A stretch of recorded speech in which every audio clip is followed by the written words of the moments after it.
Joseph is very rich and the only son of his parents. His father has passed away, and he now lives with his mother Lisa in their beautiful home. A girl named Rosie works as a maid in their house. Rosie is very beautiful and has a good heart. After some time, Joseph falls in love with Rosie. One day, he tells his mother, Mom, Rosie is not only beautiful but also very kind. I want to marry her. Lisa is very surprised and worried upon hearing this and says, Joseph, Rosie is from a poor family. She won't be able to maintain our family's standards, and it will be embarrassing for me in front of our relatives. Even after his mother's persuasion, the son did not agree, so Lisa was forced to arrange Joseph's marriage to Rosie. After the marriage one day, Joseph's friend comes over. Joseph seats him in the garden and tells Rosie, Rosie, the weather is nice today. Make some samosas and we can sit and eat together. Rosie brings the samosas and gives them a plate, then sits on the ground to eat and says, You both should come down and sit on the ground to eat. It's more enjoyable. I've always eaten while sitting on the ground. Joseph feels very embarrassed in front of his friend but ignores it. The next day, Joseph's mother Lisa tells Rosie, I have invited my friends over for lunch tomorrow. Wear nice clothes and high heels when you come in front of them. The next day, Rosie gets ready and comes down the stairs wearing high heels shoes. She slips and falls because she was not used to wearing high heels.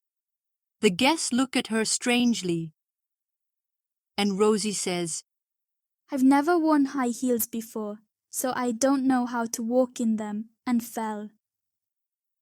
Lisa is already embarrassed by Rosie's fall, and her explanation makes it worse. She thinks to herself, Oh, foolish girl, just be quiet. Why you have to tell them you've never worn nice clothes and high heels before? A little later, Rosie brings cold drinks for Lisa's friends, but she accidentally spills some drink on their clothes. The guest angrily says, What have you done? You've ruined my clothes. Sorry, Auntie. You can wear my mother-in-law's clothes for a while. I'll wash, dry, and iron your clothes. Hearing this, all the guests look at her, wondering if she is Lisa's daughter-in-law or a maid. Lisa feels even more embarrassed and thinks, Oh, Rosie, you have embarrassed me today. When will you stop acting like a maid? Later, Rosie sees a girl named Tina entering the house wearing torn jeans. Thinking she's a maid looking for work, Rosie says, My mother-in-law has already hired a maid. We don't need another one. Ignoring her, Tina goes inside. Rosie quickly follows her into the room and tells Lisa, I told this maid not to come in, but she did anyway.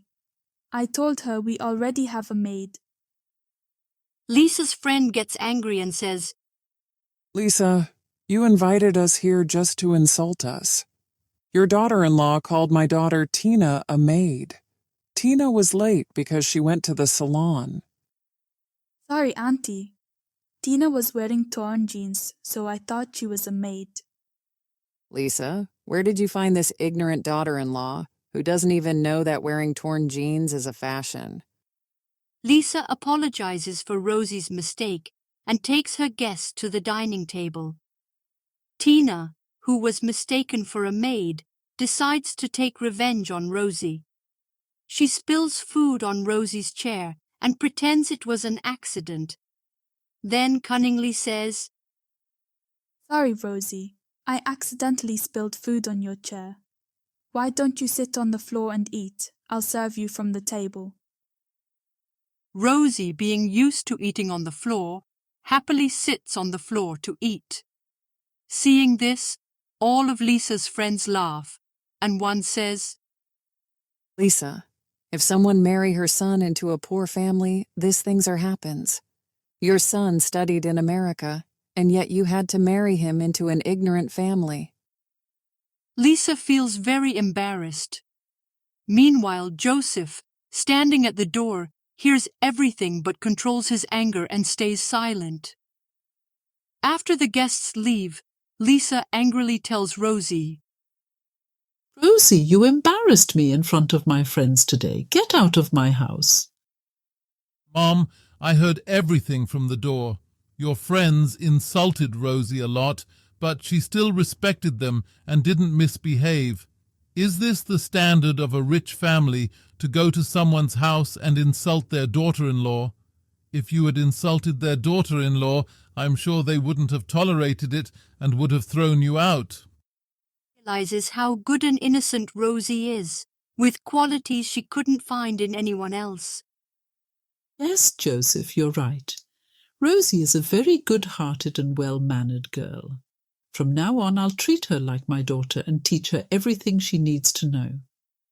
From that day on, they all lived together happily. Rosie learns everything her mother-in-law Lisa teaches her and soon adapts to the ways of the rich family.